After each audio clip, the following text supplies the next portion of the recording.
Throughout history, many monarchs have been renowned for their passion and romanticism, but in terms of intensity, few can surpass King Pedro I of Portugal. This king, often regarded as the most passionate in human history, not only went to war with his own father for the sake of his beloved, but also launched a furious campaign of revenge against those who plotted her murder. Years after her death, he even had her remains placed on the queen's throne and commanded all the courtiers to pay homage by kissing her hand, creating an eerie scene. Today, let's talk about the story of this legendary king. Pedro I, born in 1320, was the 8th king in the history of Portugal and the 3rd son of King Afonso IV. His mother was Princess Beatrice of Castile. Out of a wish to consolidate familial alliances, Afonso IV arranged a political marriage for Pedro once he reached adulthood. The chosen bride, Constanza Manuel of Castile, was a princess and a relative of Queen Beatrice.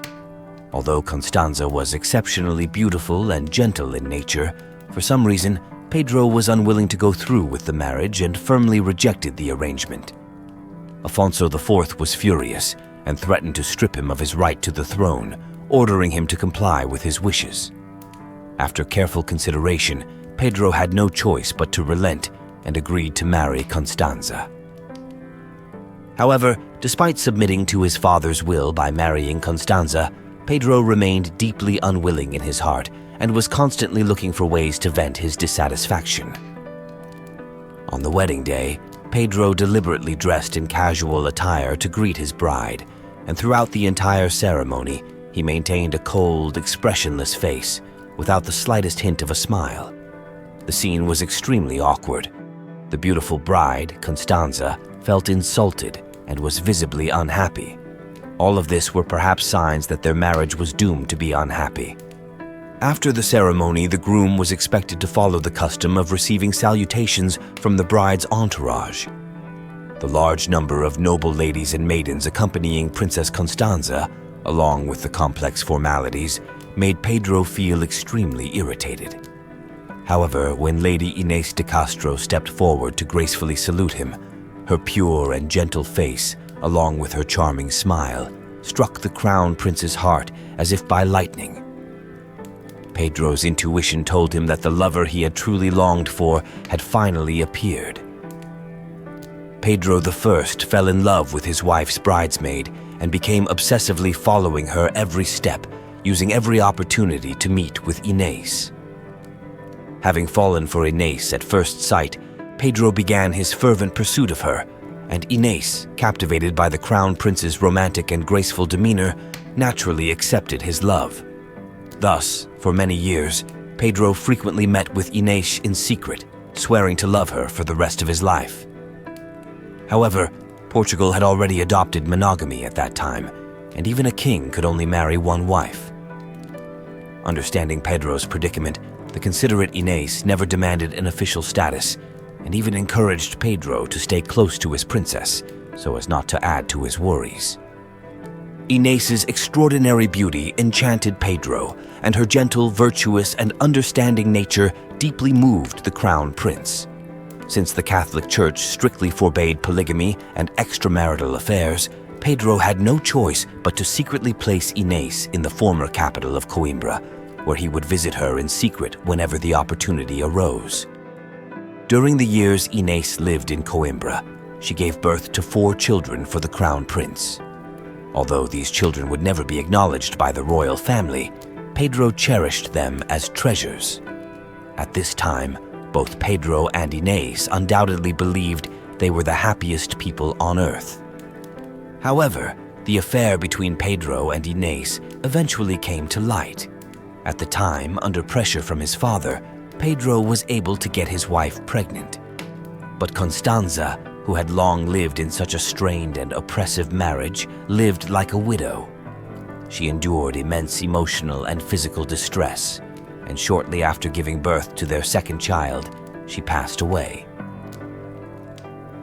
After Constanza's death, Pedro refused to marry any of the princesses his father recommended as his second wife, while the king also refused to let his son marry Inês as he wished. Afonso IV flew into a rage, believing that Inês was not only responsible for the crown princess's tragic fate, but also the culprit behind the rift between Portugal and its traditional ally, Castile. The romance between Pedro and Inês had political implications. The influence that her brothers, Álvaro Pires de Castro and Fernando de Castro, began to have over the prince.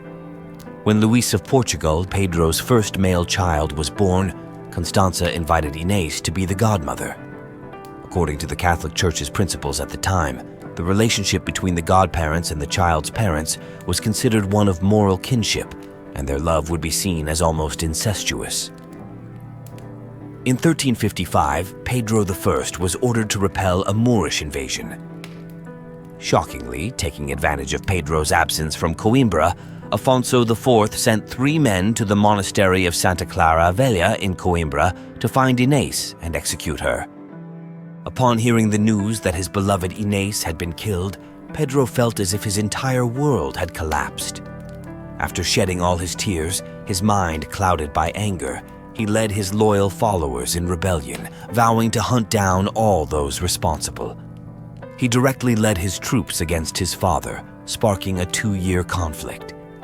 The rebellion began with an assault on Porto, and it was exceptionally brutal. The defending troops, in their efforts to resist the rebels and repair fortifications, even tore down sails and flags from all the ships anchored on the Douro River to stuff the cracks in the city walls.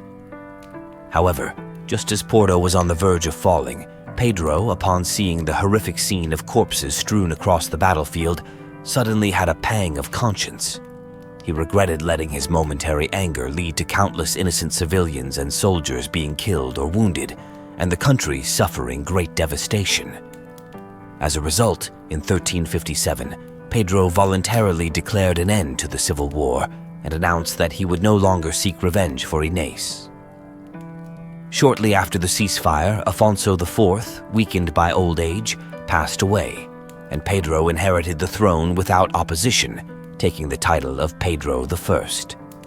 Although Pedro I promised to let bygones be bygones when signing the ceasefire agreement, he could never truly forget Inês, nor forgive his father and those accomplices who helped murder his beloved.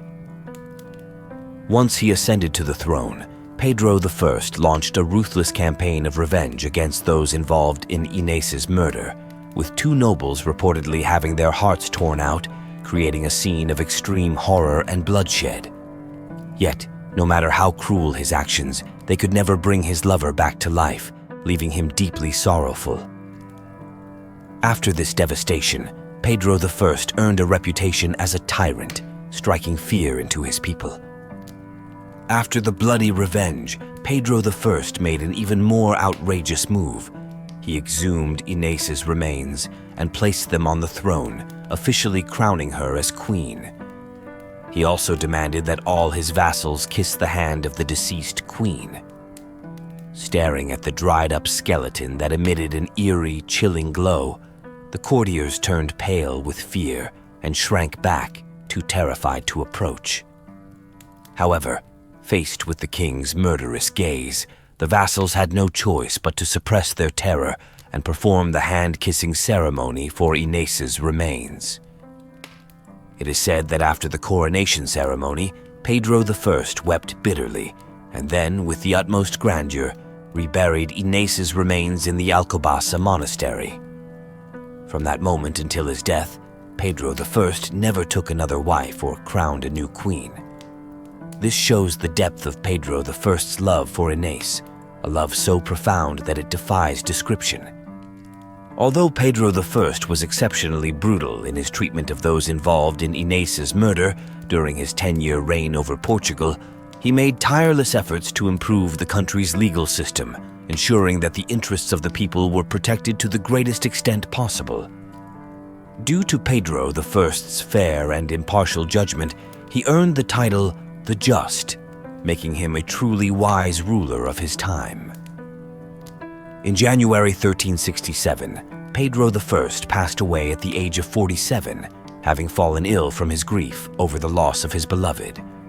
Before his death, Pedro had already prepared his tomb in the Alcobaça monastery, placing it opposite Inés's tomb. That on the day of judgment, when the dead are resurrected, this pair of lovers could open their coffins and see each other at first sight. How deep and passionate must this love have been? How bitter and desperate was this longing?